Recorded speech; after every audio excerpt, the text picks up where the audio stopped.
वंदे पुरुषोत्तमम। श्री श्री ठाकुर जी के एक भक्त हैं श्री प्रेमचंद्र साव जी। वो आचार्य देव श्री श्री दादा के बारे में लिख रहे हैं कि दादा कैसे अंतर्यामी हैं। उस शीर्षक का नाम है दर्दी। लिखते हैं वो कि मेरे मानस पटल पर सदैव आचार्य देव परम पूज्यपाद श्री श्री दादा के उस दिन की दर्द भरी अकुलाहट के स्वर एवं उनके स्पर्शमयी एहसास की स्मृति अक्सर घूमती रहती है। शायद किसी पाठक के लिए ऐसी छोटी सी घटना उनके लिए उतना महत्वपूर्ण नहीं भी हो सकती है, पर मेरे लिए जीवन भर स्मरणीय बनी रहेगी। दरअसल बात यूं हुई, शीतकाल का महीना था, भोर का वक्त था। उस समय मेरी उम्र करीब 16-17 वर्ष की होगी। ऐसे तो मैं बचपन से ही प्रायः देवघर ठाकुरबाड़ी आवाजाही करता था, पर उस दिन की बात ही बिल्कुल भिन्न थी। मुझे मेरे पितृदेव ने मेरे ऋत्विक देव स्वर्गीय सुधीर कुमार समाजदार जी के साथ देवघर ठाकुरबाड़ी जाने को आदेश किया और मैं बड़े उत्साहित होकर चलने को प्रस्तुत भी हो गया। मौसम तो ठंड का था ही, कड़ाके की ठंड पड़ रही थी। मैं बड़े आनंद से अपने ऋत्विक देवता के साथ ट्रेन में सफ़र करते हुए भोर 3 या 4 बजे सत्संग आश्रम पहुंच गया। ऋत्विक देव ने मुझे जल्दबाजी में स्नान करने कहा, कारण प्रातःकालीन प्रार्थना में योगदान करना है। तत्पश्चात श्री ठाकुर प्रणाम करके षोडशी भवन जाकर परम पूज्यपाद श्री बड़दा, परम पूजनीया माँ एवं परम पूजनीया रांगा माँ को प्रणाम करके प्रधान आचार्य देव श्री दादा को प्रणाम करना है। मैं भी आनंद फानन में अतिशीघ्र तैयार हो गया। दरअसल में बात यूँ हुई कि मैं लाल रंग का स्वेटर पहना था। रूम से ठाकुर बंगला की ओर जाते समय एकाएक मेरे मन में चिंता आई कि यहाँ तो प्रायः सभी गुरु भाई सफ़ेद वस्त्र पहनकर ही आते हैं, सफ़ेद स्वेटर चादर आदि धारण करके आते हैं, और मैं कैसा सत्संगी हूँ कि लाल रंग का स्वेटर पहनकर आ गया हूँ। ऐसी चिंता मुझे सताने लगी।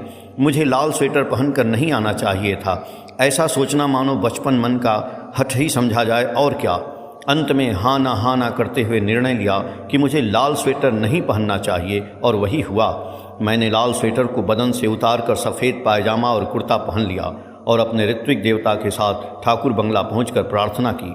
श्री ठाकुर, श्री बड़मा, श्री बड़दा को प्रणाम करके ऋत्विक देव के पीछे पीछे षोडशी भवन की दिशा में जाने लगे। कड़ाके की ठंड थी। पतली कुर्ता व पायजामा में ठंड बर्दाश्त करते हुए जा रहा था। मेरे शरीर में सिहरन थी, ठंड से देह काँप रही थी, पर उसे जाहिर नहीं करना चाहता था कि मुझे ठंड लग रही है। अब समय आ गया था आचार्य देव श्री दादा का दर्शन करने का। आगे आगे मेरे ऋत्विक देव एवं उनके पीछे पीछे मैं भी तेजी से हाथ हिलाते हुए एवं सीना तान कर चल रहा था, ताकि किसी को पता न चले कि मुझे कपकपी लग रही है। ठीक जो ही आचार्य देव के सामने जाकर ऋत्विक देव ने कुछ दूरी का फासला बनाते हुए दंडवत प्रणाम किया, तो मैंने भी उनके पीछे से आचार्य देव श्री दादा को दंडवत प्रणाम किया। प्रणाम निवेदन करके जो ही खड़ा हुआ तो मेरे ऋत्विक देव ने श्री दादा को मेरा परिचय दिया कि यह लड़का जमुना दास साव का है, मेरे साथ प्रथम आया है। ऋत्विक देव की बात समाप्त होते ही पूज्यपाद श्री दादा ने मुझे झट से कह डाला, क्या तुम्हारे पास स्वेटर या चादर नहीं है? यदि साथ में नहीं लाए हो तो मैं देता हूँ। इस पर मैंने कहा, नहीं स्वेटर है। इस पर उन्होंने आदर के स्वर में कहा, जाओ अभी जाकर पहन कर आओ, यदि तबीयत खराब हो गई तो। उस समय मैंने श्री दादा के मुखमंडल को लक्ष्य किया। कैसी उनकी मेरे प्रति दृष्टि, उनका चेहरा मेरी ठंड व सिहरन के कष्ट को कितना अंतरंग से स्पर्श कर रहे थे, एहसास कर रहे थे। कितना अवगुंठन भरी बेचैनी उनके हृदय में हो रही थी, मानो मेरी ठंड का कष्ट उनके रग रग को छू रहा हो। मुझे उनका वैसा मनोभाव देखकर मैं द्रुत गति से दौड़ता हुआ अपने रूम की ओर भागा तथा झटपट उसी लाल स्वेटर को पहना।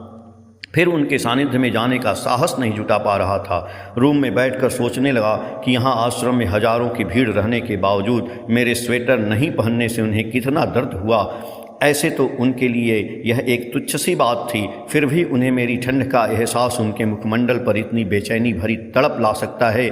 ये सारी बातें सोचते सोचते मेरी आंखों से अश्रु की कई बूंदें टपक गईं। सहसा मेरी अंतरात्मा से यह बात निकल पड़ी, हमारे आचार्य देव परम पूज्यपाद श्री दादा कितने दर्दी हैं। 7 दिसंबर 2009, पेज संख्या 40 और 41 से। जय गुरु।